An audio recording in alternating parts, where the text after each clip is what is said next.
Hello and welcome. Welcome back sa inyong lahat dito mga kapatid. Kamusta kayong lahat dito? Pakilakasan na lang po ng volume ng reading na ito or any of my readings. Baka mahina sa gadgets ninyo. No? Palala ko lang mga kapatid, ito ay collective and timeless tarot reading. So, welcome back and then thank you mga kapatid sa lahat ng mga tumatangkilik at sa mga nagmamahal sa akin. Thank you sa mga nagko-comment, no? Sa mga nagpa-participate, sending me good morning, mga nagigreet sa akin, ano? I love you guys and thank you po sa inyong lahat. At na-appreciate ko po kayong lahat dito. So, ang reading nito mga kapatid ay malapit na ang pagtatagpo ninyo ng taong ito. Recently, marami akong information or idea for our next reading. Marami. So, stay tuned kayo sa iba natin mga reading, ano? At sa mga gustong or nagkaroon kayo ng idea, sa mga may mga idea na dyan, curious, no? Gusto malaman, may mga dapat malaman. Yeah, yung mga tanong. May mga tanong kayo na hindi pa nabigyan ng sagot. Feel free to comment, no? Magbigay komento dito sa reading. At i-share ninyo kung anong gusto niyo yung next reading natin. At pagka yan naman. At mapili natin ang inyong gustong maging reading. No? Any of my future reading. So, again, guys, thank you sa mga nagpa-participate, sa mga tumatangkilik dito. Thank you, guys. I love you, guys. So, ang reading natin ngayon ay malapit na ang pagtatagpo ninyo ng taong ito. Sino ito? Our spirit ka rin yun. Sino itong taong malapit na magtatagpo o mag-cross ang landas ninyo ng taong ito? Sino siya? Alamin nga natin. Sino itong taong ito? Spirit ka rin, Diyos?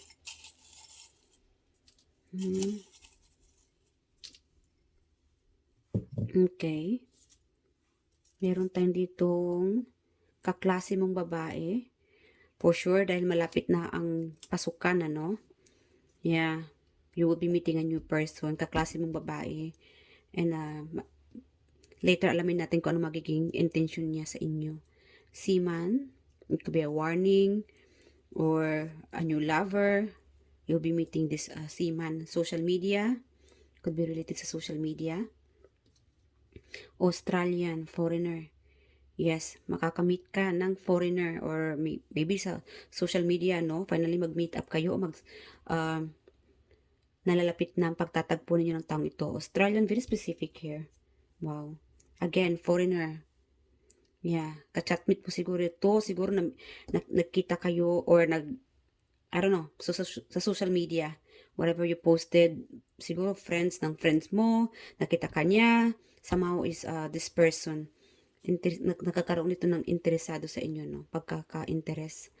Kaibigan mong lalaki, a friend, siguro long distance, finally, may magtatagpo na o pagtatagpo sa inyo, opisyal. Ang taong ito ay nagtatrabaho sa gobyerno, isang opisyal. It could be a lawyer, I don't know, like sa barangay. So, that could be the sign na malapit na ang pagtatagpo ninyo ng taong ito. So, alamin natin ang kanyang intensyon.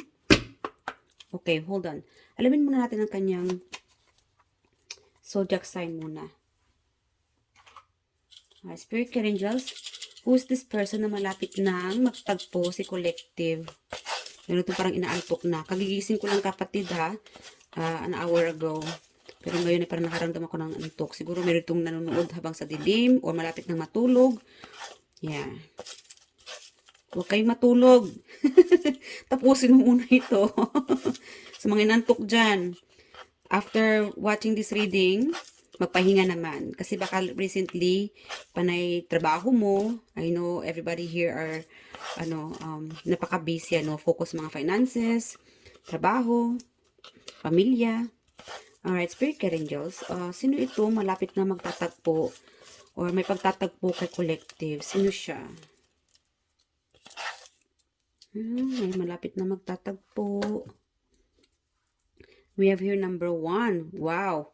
Meron ito guys, again guys, this is timeless. So, anytime. It could be 1 week from now or tomorrow or an hour. Oras lang, 11. Wow, 111. I'm getting like twin flame. Yeah, I'm hearing like twin flame. So, check nyo guys, angel number 111, 111. Okay, 10 plus, around 10 plus. Okay, so, yeah. Ano pa? Aquarius. We have the Aquarius. You could be meeting this person Aquarius season. Scorpio.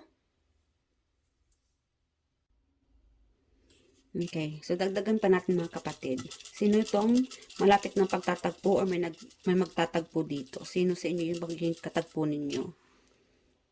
Okay, Leo. Pero bang tinatamad ako ngayon? Meron itong tinatamad. Cancer. This could be you or the person na makakamit mo or a time, no? Time na kung kailan kayo magkakatagpo ng taong ito. 7, it could be July. Okay. Again, 10. Could be October or on the 10th of the month. Or 10 days from now or 10 hours from now. Meron itong mabilisan. Aquarius.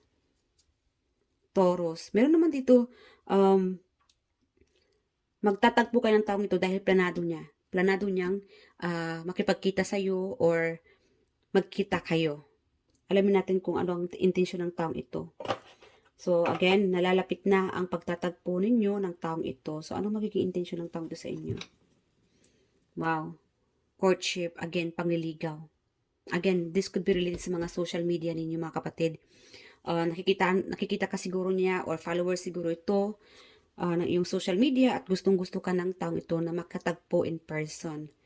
Yeah, yung iba dito parang healer, manggagamot, or it could be tarot reader, nanonood dito. And yeah, isa siya sa nagpa-follow sa iyo sa social media, and this person planning to meet you in person. So, nalalapit na. Yeah. What else? Again, guys, meron tong courtmanship or courtship. So, this could be related din sa, I don't know, paperwork. This could be your ex-partner. Baka may signing contract o may mga dokumento na dapat na pipirmahan. Yeah. Meron naman dito na pagtatagpo dahil, again, foreigner. Yeah. Australian, very specific here. Malapit na ang pagtatagpo ninyo ng taong ito. So, alamin natin the reason kung bakit magtatagpo kayo ng taong ito. The reason. Wow, sudden wealth. Again, 11. Guys, affirm nyo ito. 11, 111, 111, and 7, 777. Wow. May pagtatagpo sa inyo. Again, may pera. You'll be meeting a person na mapera. Again, sa mga kababayan ko dyan na gustong magkaroon ng AFAM, foreigner, you will be meeting the person. It doesn't have to be foreigner, no? But this could be related din sa mga foreigner na gusto mong, like I said, high standard ka, gusto mong makadate na yung maayos naman or future partner mo na kaya kang or ma-afford yung mga gusto mo, or kaya kang buhayin. Yung iba dito, very specific. Meron naman dito na may offer. Yeah, offer a good wealth, unexpected income. It could be money. Malakas dito yung pera. May pagtatagpo sa inyo. Again, signing contract. It could be new work. Yeah, boss mo siguro ito or magiging future boss mo. Itong future na makilala mo, malaking malaking maitutulong ito sa inyo, mga kapatid. So, affirm nyo ito, mga kapatid, I'm sorry na, tanggapin mo ito. Yeah, huwag kayong magdadalawang isip na tanggapin itong offer or paparating sa inyo. Or ito makipagpakilala.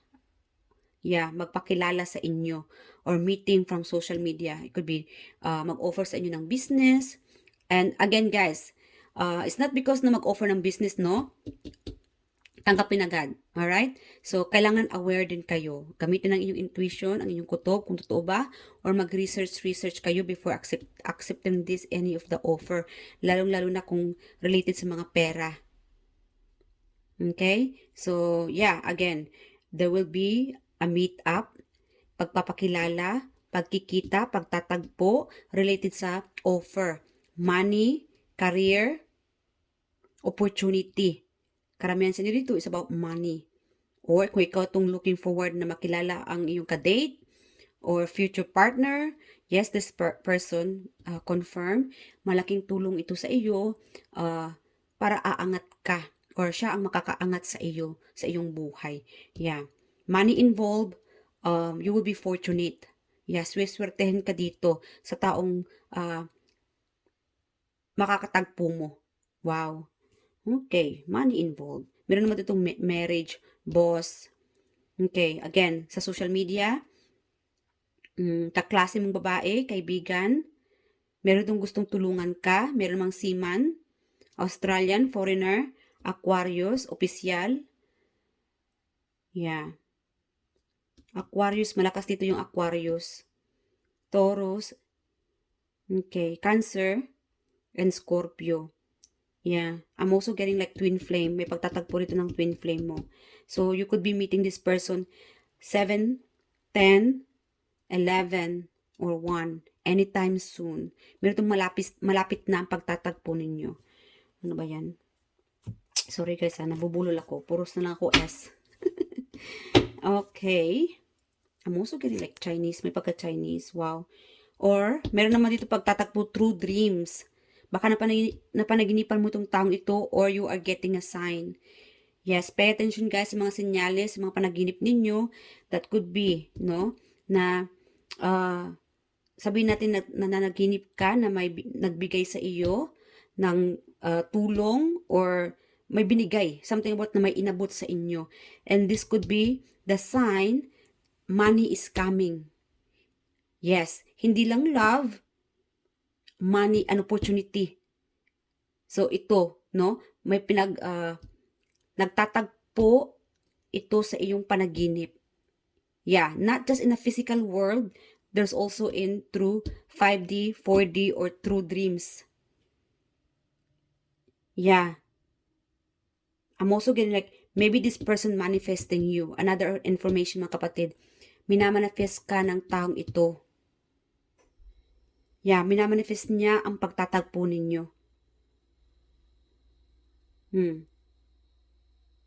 For some reason, may ibibigay siya sa inyo. Alamin ba natin kung ano bang ibibigay ng taong ito sa inyo? Bakit ba? Very specific here mga kapatid. Makipagtagpo siya sa inyo dahil may ibibigay. Alamin nga natin. Again, letter. Baka may mensahe. Baka magpapadala ng mensahe or message. Spirit guide angels, ano ito ibibigay ng taong ito sa ating collective? Bakit gusto niya makipagtagpo sa ating collective? Sign. Anong klaseng ibibigay ng taong ito sa ating collective? Family. Community. Again, reunion. Baka magkita kayo sa birthday invitation. So, may pagtatagpo dito. Either magbibigay ito ng invitation sa inyo, reunion, or I'm also getting like baka may hihingi ng tulong. Baka may namatayan. Very specific energy here. Yeah. Guys, again, kung sino tong merong pera or anything help na may bibigay ninyo, please feel free to help. Ganun naman talaga, give and take. Bilog ang mundo. So, kung anong meron kayo, magbigay tayo kahit konti lang, ano. So, number 39, another energy here. Magtatagpo, hihingi ng tulong, baka may namatayan. Meron naman dito magtatagpo dahil magbibigay ng invitation. Meron naman dito pagtatagpo sa party. Or kung ikaw itong dadalo sa patay, you know, or libing, baka magkita ka ng taong ito. Yeah. I'm also getting like an older person. Wow. Meron naman dito mga kapatid, nasa likuran mo lang siya. Wow, may paparating. Again, number 10. Malakas dito yung 111, 10. Wow. And also getting like marriage. Again, I think nasabi ko yun kanina. Commitment, marriage, paparating na siya. Yung iba sa inyo ditong single, ready to mingle, paparating na ang person mo. Ang taong makakatulong sa iyo sa hirap, no? Para aangat ka. Meron naman dito na minamanifest mo to, ang buhay na makumpleto, no? Magkakaroon ng completeness. Kukumpleto na iyong buhay or magbibigay ng magandang pamilya, happy family, hanggang sa pagtanda. Something about like wish come true or manifestation come true na magkakatotoo ito. So, keep manifesting guys. Sa mga nagmamanifest dito, continue meditating, believe in yourself, pray nyo to kay universe na whatever you ask ay magkakatotoo na. It's coming. Yeah. Baka during this person's vacation, yeah, baka sa pagbabakasyon ng taong ito, I'm getting like planado eh. para kasing planado niyang makipagtagpo sa inyo. So, most likely, it will be a positive meeting. Positibo ang pagkikita ninyo ng taong ito. Alamin naman natin ang kanyang, ang iyong feelings pagka magkaroon ng pagtatagpo sa inyo, ano ang mararamdaman mo sa taong ito? Sa pagtatagpo ninyo. Again guys, iba-iba ang inyong sitwasyon, iba-iba ang istorya ng inyong buhay. Collective po ito, hindi po ito private reading. So, kunin nyo naman kapatid kung saan kayo naayon. Kung hindi naman, para po iyon sa ibang mga kapatid natin dito na nanonood din. Spirit Angels, ano ang magiging reaction ni Collective sa pagtatagpo nila ng taong ito? Okay. Wow, King of Wands. Meron dito para magagalit ka yata kasi siguro unexpected yung feelings. Yeah. Stalker. Again, siguro ang taong ito ini-stalk ka rin, no? Again, malakas dito yung social media. Ini-stalk ka ng taong ito sa may pagtatagpo. Whatever, no? Party, I don't know, sa libing, or mag-alok ng tulong, or sa gala, or through family members. Meron naman dito from social media, stalker mo, a foreigner could be, may pakikita sa inyo.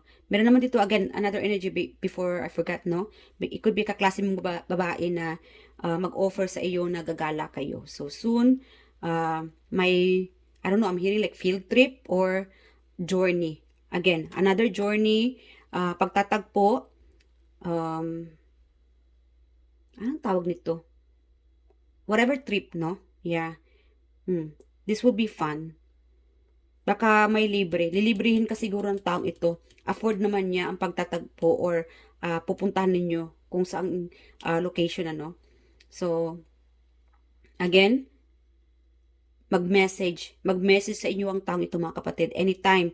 10, 27, 39, 11, another 10, 7.